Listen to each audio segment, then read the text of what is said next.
Pergi sembahyang jemaah di masjid lain kerana masjid tempat dia tinggal tak betul baca. Tapi anak dia sembahyang masjid dekat dia tinggal. Pelik juga. Dah guana ni. Jawabnya kadang-kadang nafsu belaka. Dia tak pergi sembahyang surat di masjid, dia untuk imam baca tak betul. Dia baca tak sikit harang. Nak. Jadi atas lasang tu nak kita tinggal satu-satu jemaah biarlah ada hukum. Biar ada sandaran yang tepat di sisi syarak. Kalau betul dia baca tak betul, kita kena betul. Kita betul dia tak mau dengar juga, tak apalah, kita tak mau sembahyang dengan dia pun. Nak. Kadang-kadang kita komplain saja tak betul. Tapi kita tak tegur pun dia. Kadang-kadang tegur tak kena depan orang ramai. Nah, dia tu imam, mana boleh tegur depan orang ramai. Tegur slow dah.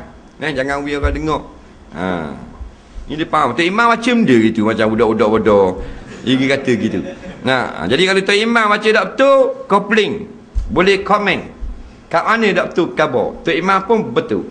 Puas hati dah, puas hati. Yang situ.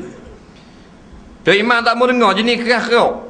Tak mau dengar, tak ada arah. Kita boleh sembahyang kat lain. Faham?